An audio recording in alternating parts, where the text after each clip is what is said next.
A very special edition of AEW Dynamite took place tonight, and you had a show that basically took place before NXT TakeOver 30. It had to, not, I guess, compete with it. They sort of competed with it because the first hour didn't, but the second hour really did.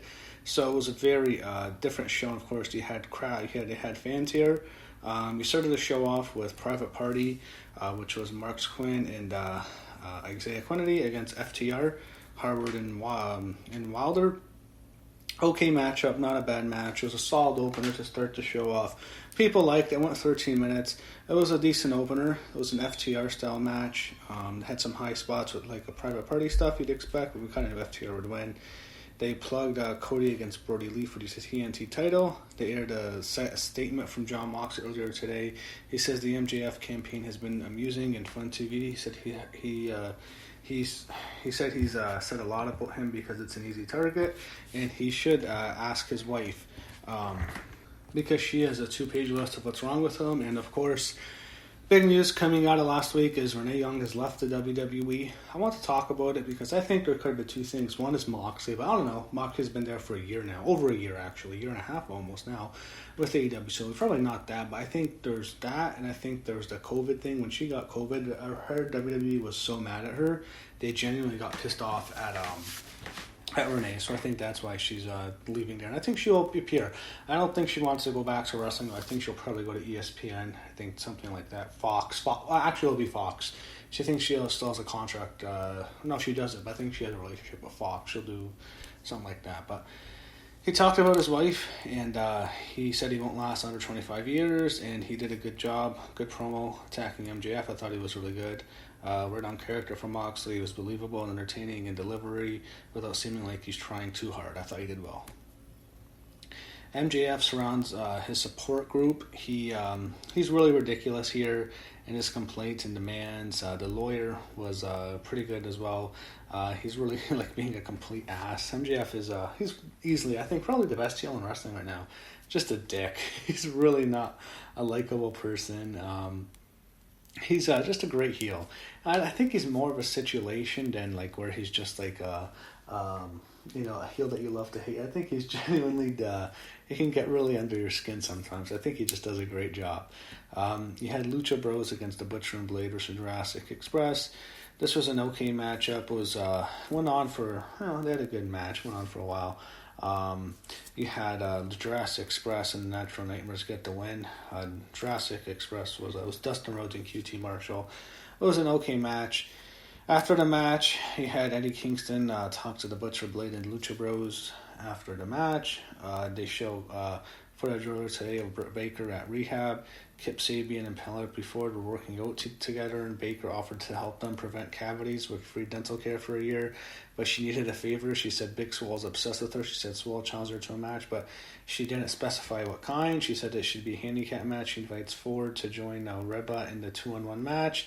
So yeah, anytime we get Penelope Ford, I'm happy.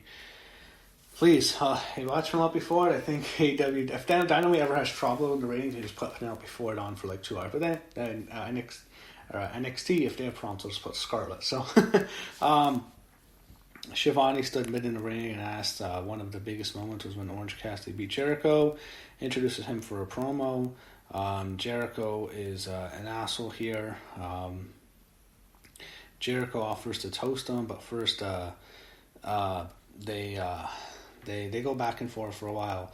I thought both of them were very entertaining. Kind of, they're just being both their characters. Jericho's one of the best in the world ever at doing this. I thought that it was entertaining overall. It was a pretty genius blend of each of their gimmicks into a gimmick match. And eventually it sets up the matchup they're going to set up, which I guess they're calling it is a mimosa Mayhem match. I'm not sure what that's going to be. They're doing it. It's basically going to be 80 gallons mixed with 500 cases of the bubbly, and the only way to win is by pinfalls. I'm not sure being thrown into the vat of mimosa. It was all right. You had Dark Order against Kenny Omega and the Young Bucks. I hate the Dark Order. Wish they were all fired.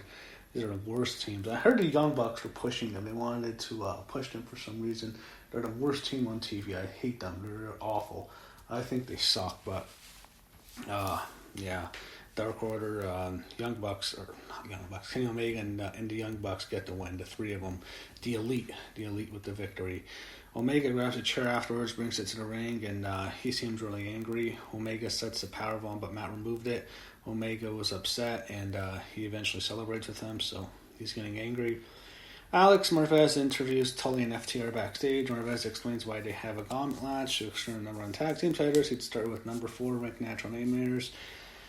And it was an okay segment. It went on for a little bit too much, but it was okay. Darby Allin against Will Hobbs, very average matchup, nothing much. Darby Allin wins, it was like 4 minutes long. Very forgettable here, nothing too much. They showed Taz stood at the announce desk and dressed him. He says Team Taz is flourishing with Brian Cage and Ricky Starks. They added a new number, and his name is Darby also. Check him out. Outwalk Starks. And this just went on for too long. Darby Allin gets beat up at the end. He hits him with Starks hits coffin drop off the top rope, and Taz and them mock Darby Allin. A lot of talking here, not too much wrestling for AEW. Sammy Guevara comes out. He's there with cue cards, and he's had a rough, couple months to be honest. I think he's trying to do better. The stuff at Matt Hardy's been okay. I thought the segment was fine here. They do a full screen after the break, and Matt stands over him with a chair. He bashed him again and yelled at his face. Then you had Taz said, "You made your point." Shivani said his eyes in the case moving into another dimension. Matt throws Sammy off through the table below. Taz, someone has to stop the complete maniac. Matt turned into, and you had Taz very good on commentary here, really stung it. It's almost like JR would do. But Matt looked really good here. He turned into a psychopath, and he wants to end Sammy Guevara. I'm sure we're going to have a great match. When's the next pay-per-view? Is it in, I think, a couple weeks? Man, you have a lot coming up. They went to a video of Thunder Rose showing off the NWA Women's title belt. And she's in the AEW Women's Division, turning it to the next level. Jim Ross says she's a threat to really put her over. You had the Nightmare Sisters. Here's the AEW Women's Tag Team Cup. This is the finals. Nightmare Sisters, Brandy Rhodes and Allie, with QT Marshall and Dustin Rhodes. So Brandy and Allie, I've always thought, they used to not like each other, they had a feud, and I guess, I don't know, there's going to be heat now between Brandy and Allie. Both of them they're okay. I mean, Brandy's not good. She's decent in the ring. She's really fucking cute, though. Jesus, Allie's cute. But they went up against Diamante and Ivelisse. Ivelisse, you'll know, she was in WWE for a year or two before they fired her abruptly. I don't know why they fired Ivelisse. I always thought she can be good, but Ivelisse and Diamante get the win. Solid matchup here. Went on 10 minutes. She gets Allie. What happened was Deontay was distracted, and Brandy set up a move, but Ivelisse backdropped her into the arms of QT Marshall, and then Allie got pinned by Ivelisse, and they win the titles, and then they get flowers, and they hold up their flags as their champs now. I thought this was, some people hate it. I thought it was okay. I found it fine. I didn't mind it as much. Some people hate it, though. They announced next Thursday's Dynamite. Jericho's going to be on commentary of Hardy and Guevara in a tables match. You have the Gauntlet match. You have Moxley. You have contract signed. You have Britt Baker against Big Soul in a handicap match.